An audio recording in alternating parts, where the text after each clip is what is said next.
É por aqui que começamos. Um primeiro ponto que foi abordado que tem a ver com uma estratégia regional para o setor primário, uma iniciativa do PCP, que de resto mereceu, digamos assim, reprovação por parte da maioria. Também uma outra iniciativa do JPP, começo por si, Rafael Nunes, que tem a ver com o preço, nomeadamente da cana. A cana, que é, como sabemos, é uma atividade, a cana de açúcar, uma atividade que nesta altura está, digamos assim, no seu auge, mas que o preço que está a ser praticado para o JPP não é o preço justo. Nem para o JPP, nem para os produtores. Antes de mais, permita-me eu cumprimentar as pessoas lá em casa, cumprimentar os colegas de painel, cumprimentá-lo assim. De facto, o setor da agricultura está ao abandono. É um setor completamente desolador. E de facto não existe grandes movimentações nos últimos anos para apoiar os agricultores e para evitar o grande desaire que já estamos a ver em termos de estatísticas. Foi um setor que nos últimos anos perdeu 15% de área cultivada, perdeu quase 4 mil agricultores e de facto o que as pessoas nos dizem é que estão a pensar em abandonar a atividade. Neste momento, cada vez mais em setores como a banana e como a cana-de-açúcar, que já lá entro, não está a dar o rendimento que as pessoas esperam. Muitas delas já trabalham a terra há dezenas de anos, mas de facto neste momento não conseguem aguentar com os custos. Mas no caso, o Rafael nos falava no abandono da terra e na diminuição de área cultivada, mas no caso da banana, os últimos dados apontam para, de facto, um crescimento até da área cultivada, mas atenção, que neste caso, no caso da banana, continuamos a ver um decréscimo do rendimento ao agricultor. Neste momento nós vemos que o agricultor recebia, quer em termos efetivos, quer em termos da atualização dos preços para os dias de hoje, recebe muito menos do que recebia há 15 anos atrás. E isto é inadmissível. E é inadmissível, já que pegamos na banana, é inadmissível que se verifique que o relatório de gestão da GESBA, o último relatório enviado para a Assembleia, através do JPP que fez um requerimento, um relatório da GESBA que diz que a GESBA vendeu, ou teve como fruto da venda da banana, teve 18 milhões de euros de entrada de receita. Depois desses 18 mil euros, 6 milhões de euros chegam ao agricultor e 18 milhões de euros ficam na GESBA. Portanto, temos aqui uma discrepância. Em termos reais, para que as pessoas percebam lá em casa, por cada 3 quilos de banana que os agricultores entregaram na GESBA, receberam por 1. E isto é inadmissível. E os agricultores reclamam, e bem, que a banana está a ser mal paga ao agricultor, ao bananicultor. Na cana, a mesma coisa. A cana, há pouco tempo, estava a ser paga a 28 cêntimos por quilo. De fundos comunitários, como sabemos. Fundos comunitários e valores pagos pelos engenhos. Depois de muita pressão da oposição, do JPP, do PS também, de vários partidos da oposição, Humberto Vasconcelos cedeu e, neste momento, prometeu 36 cêntimos. O certo é que nem isso pagou. Neste momento, os bananicultores chegam-nos com faturas, e tenho aqui algumas faturas, chegam-nos com faturas de 34 cêntimos, que foram pagas nos engenhos, referentes a 19 cêntimos de fundos comunitários, 17 cêntimos dos engenhos. Nem os 2 cêntimos que o Governo prometeu se pagou. O que nós queremos é ir mais além. O valor justo para a cana não pode ser 34 cêntimos. 34 cêntimos não é o valor de um produto de qualidade como o da cana. E qual é o valor justo? Principalmente, deixe-me só terminar, principalmente quando vem Miguel Albuquerque dizer que o valor da aguardente, o valor de mercado da aguardente aumentou 40%, referir-se a 5 milhões de euros, o que é bom, e penso que todos concordamos que o valor da aguardente que a aguardente estar a ser vendida por um valor superior é bom para toda a gente. Agora, temos de fazer com que esse valor também se repercuta no valor pago ao agricultor. O agricultor também tem de receber mais. E o que seria razoável? Nós entendemos que o valor, pelas nossas contas, considerando o aumento da mão de obra, o aumento dos adubos que duplicaram o seu valor, o guano e os adubos aplicados na cana, considerando o aumento dos fitofármacos, os remédios agrícolas, que também aumentaram, o valor mínimo a pagar por portaria, e aqui há aqui um pequeno à parte, o Governo Regional é que estipula este valor mínimo a pagar, o valor mínimo a pagar tinha de se situar nos 42 cêntimos, e é esta a proposta que nós vamos levar amanhã. Agora, temos a esperança também que do processo negocial com os restantes deputados, incluindo os deputados da maioria, possamos chegar a valores ainda melhores para os agricultores, a 45, a 46. De qualquer forma, o Governo fala num aumento significativo do ano passado para este ano, na ordem dos 6 cêntimos no pagamento. Em termos de pagamento? Mas se quisermos olhar para o outro lado, é verdade que aumentamos, mas aumentar de um valor que é medíocre para um valor que é muito mau, quer dizer, é um aumento, mas continua a ser insuficiente. A perspectiva seria o dobro, a necessidade mas o que nós, e há uma estatística que nos dá toda a razão, é o valor da produção. A produção de cana tem caído nos últimos anos. Desde que Miguel Albuquerque tomou posse, a produção de cana tem vindo a cair. E neste momento nós temos de apoiar este setor, neste momento que o mercado está a pedir mais, nós temos de arranjar a forma de apoiar, de incentivar os agricultores, para que os agricultores não abandonem a atividade. O que nos dizem os agricultores é que vão abandonar a atividade, que já não plantam cana para o próximo ano, vão deixar a cana em cima da terra que não vão plantar. E é isto que nos assusta, principalmente quando temos produtos, o ex-libris regional, a aguardente, a poncha, que dependem, o mel de cana, que dependem necessariamente da cana de açúcar. Bruno Belém, perante este retrato um bocadinho negro, o PSD obviamente não se revê nisto, mas há aqui também muitas questões que de facto são questionáveis, não é? Até que ponto é que de facto estes valores são os mais razoáveis para pagar quem trabalha na terra? Bem, boa noite, Gil, boa noite aos colegas de painel, àqueles que nos cheguem lá em casa, e dizer que de facto já é, portanto, apanágio da JPP na sua atuação política fazer um número, pôr as coisas sempre todas muito negras e depois deixar, se calhar, os aspectos específicos em relação a determinadas culturas, fazê-las de maneira diferente e, se calhar, procurando, com uma certa névoa, criar aqui alguns obstáculos à percepção das pessoas. Em primeiro lugar, confundir o problema de cada uma das culturas aqui evidenciadas, a questão da cana, a questão da banana, não é exatamente a mesma coisa, até porque, no caso, por exemplo, da banana, temos o aumento, como o Gil muito bem disse, e além disso, nós temos aqui uma remuneração direta aos produtores que não advém ou que não contempla os custos de contexto, que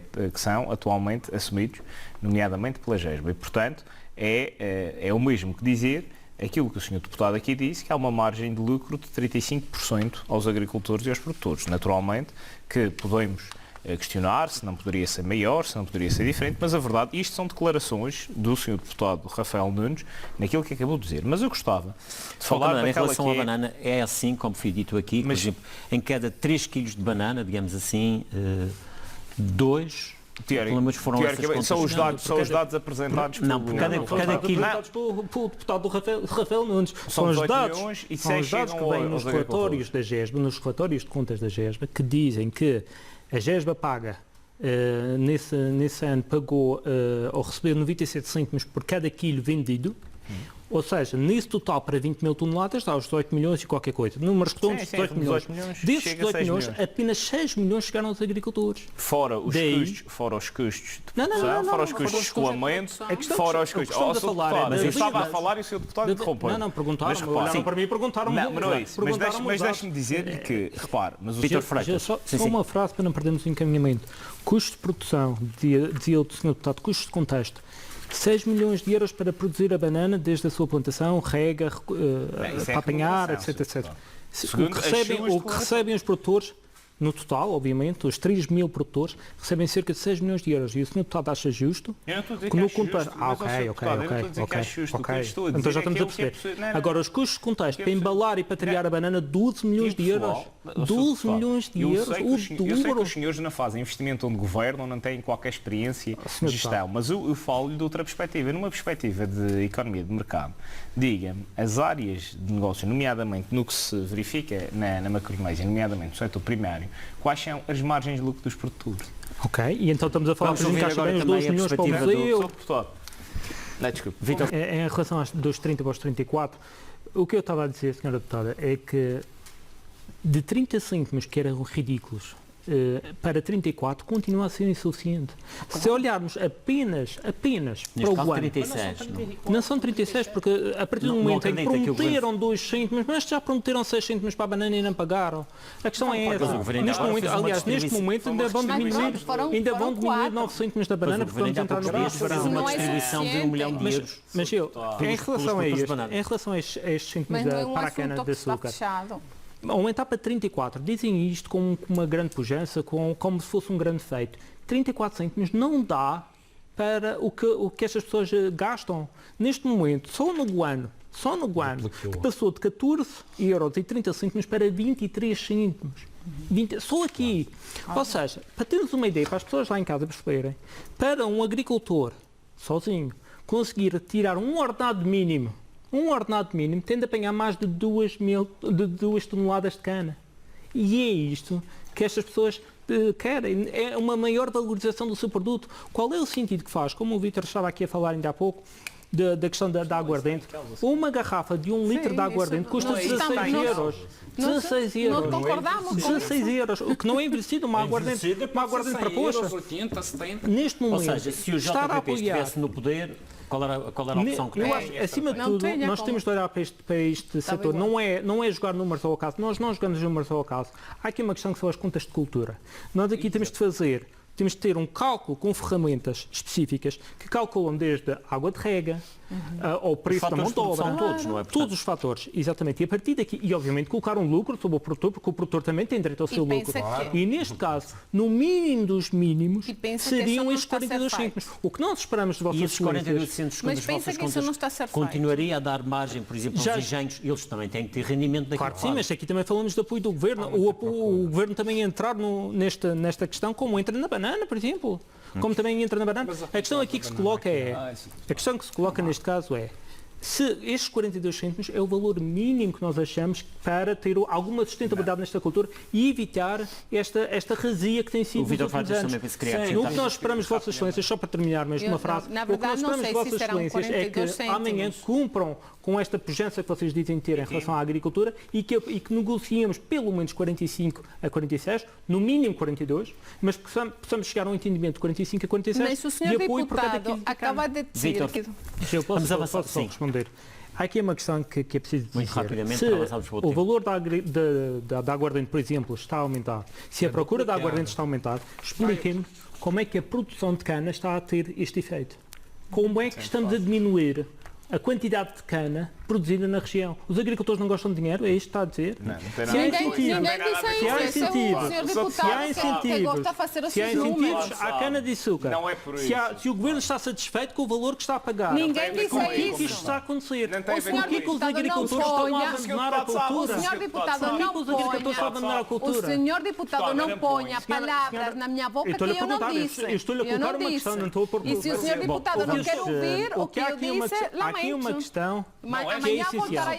Pagar 300... Não estou a mentir, eu estou a perguntar se acha que isto... Se acha que isto é normal, pagar 340 euros por tonelada de cana, sabendo o que custa produzir uma tonelada de cana, desde a plantação até à apanha, enviar a cana para o engenho para ganhar 340 euros por tonelada, isto não é incentivo. Isto não é incentivo à agricultura, isto é escravidão. Isto é escravidão. Rafael Nunes, implementação neste caso do... Rapidamente, para resumir, também acho que já não temos muito tempo, é um regime de tributação que achamos que é favorável, obviamente, que irá permitir dar um impulso a estes jovens no início da sua vida profissional, mas achamos também que é preciso ir mais além. De certa forma, também para comatar e mitigar todos aqueles desastres que o PSD tem feito ao longo dos anos a esta juventude e esta juventude que depois emigrou nos últimos anos aos milhares de pessoas que emigraram por falta de expectativas profissionais ou por falta de oportunidades. Por favor, não, eu tive aqui calado, Sr. Deputado, é só mesmo para terminar. Cada vez mais os jovens são mal pagos. Cada vez mais têm trabalhos precários, cada vez mais estão presos a estágios não remunerados, que lhes dão uma garantia de trabalho que, na verdade, e o Sr. Deputado sabe muito bem, porque é líder de uma juventude partidária, sabe tão bem que acaba por não darem nada e estas pessoas ficam desempregadas na mesa. O Sr. Presidente do Governo Regional vem a público dizer que só não trabalha quem não quer, acusa estes jovens que não conseguem arranjar trabalhos por mais. Vamos dar a oportunidade ao Rafael. Fica difícil, compreendam que fica difícil lá em casa, as pessoas não conseguem nos entender se andarmos aqui nos outros lados. Mas para mentir é melhor não dizer nada. Não, é mentir não. O Presidente do Governo infelizmente disse isto e acho que todos nós ouvimos. Chamou-os de mandriões. Ou seja, se os, não diretamente obviamente, mas se estes jovens não quiserem trabalhar, é porque não querem. É porque não lhes interessa. Não é por falta de oportunidades, não é por só lhes ser oferecido o ordenado mínimo. Não, segundo o Presidente, Bruno, assim não dá. Oferta é trabalho. Bom, e eu acabei por me perder no coisa, conseguiste o teu objetivo.